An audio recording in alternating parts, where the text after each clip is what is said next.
नमस्कार दोस्तों, मैं दिलीप आपका सेल्स कंसल्टेंट और सेल्स ट्रेनर। आप सभी को नवरात्रि की ढेर सारी शुभकामनाएं हैं।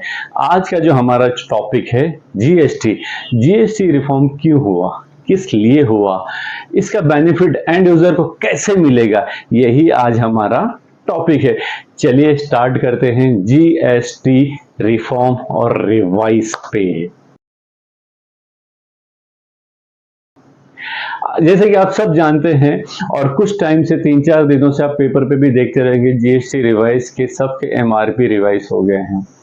हिंदुस्तान लीवर, पीएनजी, डाबर बोलिए या कोलगेट बोलिए या रिलायंस के कंज्यूमर के प्रोडक्ट बोल दीजिए या यूनिसेफ, ये सारे के सारे, इवन इंश्योरेंस कंपनी ने भी आज के पेपर में जो उन्होंने ऐड दिया है कि जीएसटी विल बी जीरो।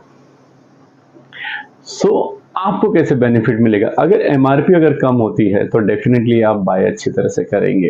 पहले जो फॉर एग्जांपल पहले जो 10 रुपए था अब 7 रुपए हो गया, तो वो इस तरह से एमआरपी रिफॉर्म होगा।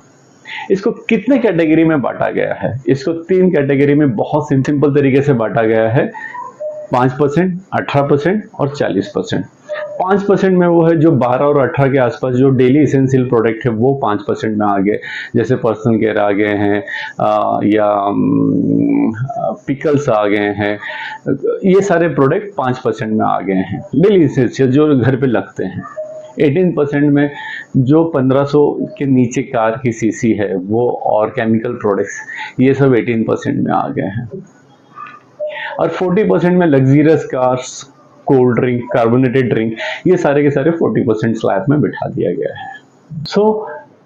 गवर्नमेंट ऑफ इंडिया ने बहुत अच्छी तरह से सबको बोला था कि आपको रिवाइज करना है, और हमारे प्राइम मिनिस्टर मोदी जी ने भी कल एड्रेस किया था कि आपको एमआरपी रिवाइज करना है। और साथ में गवर्नमेंट ऑफ इंडिया की तरफ से एक मेल भी आया रहेगा कि आपकी MRP, of MRP, manufacturer, trader, ये सबको कम करना है जिससे कि एंड यूजर को फायदा मिले।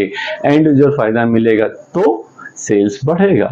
गवर्नमेंट का जो पर्पस था एमआरपी रिफॉर्म करने का या जीएसटी रिफॉर्म करने का, या एमआरपी, अगर जीएसटी रिफॉर्म होता तो एमआरपी ऑटोमेटिकली कम हो जाएगा। तो गवर्नमेंट का क्लियर कट इंटेंशन था कि सेल्स बढ़े। कुछ टाइम से सेल्स की रफ्तार नहीं हो रही थी, इसके लिए सेल्स बढ़े। गवर्नमेंट ऑफ इंडिया का ये प्लानिंग था। इसके चलते सारे के सारे जितने भी एमएनसी कंपनी में ने पेपर पे ऐड दिया कि हमारी भी रिड्यूस हो गई है। इसको कैलकुलेशन कैसे करें? कैलकुलेशन का बहुत ही सिंपल फंडा है। जो भी आपका पहले 12% या 18% में था 5% में आ जाए तो डिफरेंट का जीएसटी, जो भी डिफरेंस का जीएसटी है, जैसे कि अगर 12% है आपका 5% में आ गया तो 7% जीएसटी, या आपका 18% में है और 5% में आ गया जो बैलेंस का जीएसटी, एमआरपी डिवाइडेड बाय 1.07 या 1 जो भी आपका डिफरेंसेस अमाउंट रहेगा वो कैलकुलेट कर लीजिए, एमआरपी आपका निकल जाएगा, नया एमआरपी, पुराना। तो एमआरपी कम हो गया तो ऑटोमेटिकली कॉस्ट के ऊपर भी फर्क पड़ जाएगा। तो हर एक मैन्युफैक्चरर को, हर एक ट्रेडर को, हर एक थर्ड पार्टी जो मैन्युफैक्चरिंग करता है उसको ध्यान देना है, एमआरपी अगर मेरा रिड्यूस हो रहा है तो कॉस्ट प्राइस भी रिड्यूस होना चाहिए। ये बहुत इंपॉर्टेंट है थर्ड पार्टी मैन्युफैक्चररों के लिए एज वेल एज मैन्युफैक्चर के लिए। अगर वो कहीं से कुछ बाय करता है तो उसको भी उस रेट में आएगा और कॉस्ट बैठेगा। तो दोस्तों ऑटोमेटिकली एमआरपी कम हुआ तो कॉस्ट के ऊपर भी रेप्लिकेट हो गया, तो आपके प्रॉफिट मार्जिन पे कोई फर्क नहीं पड़ेगा। आपका प्रॉफिट मार्जिन पहले जितना था आज भी उतना ही रहेगा।